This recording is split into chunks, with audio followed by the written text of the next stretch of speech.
ایران کے جو foreign minister ہیں عراقچی صاحب، انہوں نے امریکہ کے جو نیگوشیٹرز ہیں ان کے ساتھ ڈائریکٹلی بات چیت کرنے سے انکار کر دیا ہے۔ یہ ایک انتہائی اہم موو ہے اور اس کے 4 کانسیکوینسز ہمیں نظر آتے ہیں۔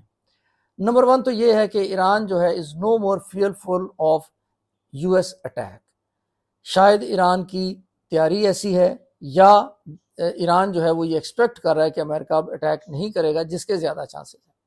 دوسری چیز یہ ہے کہ ایران نے پاکستان کے ساتھ اپنا پوائنٹ آف ویو شیئر کر کے بیسیکلی پاکستان کا جو رول ہے اس کو ایکسٹینڈ کر دیا۔ پاکستان اب لگتا ہے کہ فیسیلیٹیشن سے بڑھ کے، میڈیشن سے بڑھ کے اب آربیٹریشن کے رول کی طرف جا رہا ہے، یعنی کہ پاکستان اب ان نیگوشیشنز میں ایک تیسرے فریق کے طور پر دیکھا جا رہا ہے۔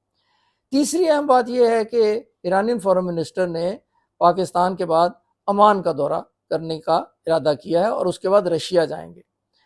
عمان کے دورے کا مطلب یہ ہے کہ ایران جو ہے اسٹریٹ آف ہرموز پہ اپنا لیگل کنٹرول جو ہے وہ نہیں چھوڑے گا، اور اس کے ساتھ دوسرا کنٹری جو اسٹریٹ آف ہرموز کو لگتا ہے وہ عمان ہے، اس کے ساتھ جو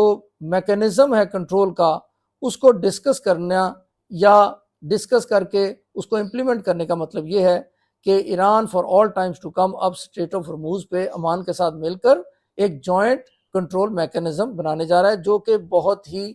اہم ڈیولپمنٹ سمجھی جا رہی ہے۔ اور چوتھا اور آخری کانسیکوینس اور پوائنٹ اس میں یہ ہے کہ جو ایرانین فارن منسٹر ہیں وہ رشیا کا جو دورہ کریں گے تو اس کا مطلب ہے کہ ایران اب اپنے لیے رشیا کی سپورٹ جو ہے اس کو سیک کرنے کا ارادہ رکھتا ہے۔ تو اگر رشیا بھی وہی سٹانس لیتا ہے جو ایران کے معاملے میں چائنا نے سٹانس لیا ہے، یعنی کہ چائنا نے یہ کہا ہے کہ اسٹریٹ آف ہرموز پر سوورن رائٹ ہے ایران کا، اگر رشیا بھی چائنا کے ساتھ کھڑا ہو جاتا ہے ایران کے پیچھے، تو پھر فیوچر میں امریکہ کے لیے اسٹریٹ آف ہرموز کا ایران سے کنٹرول لینا بہت ہی مشکل ہو جائے گا۔ تو اس سے یا ان سارے پوائنٹ سے ہمیں ایسا لگتا ہے کہ اب ایران اور امریکہ کی جنگ جو ہے اس کے چانسز بہت کم ہیں،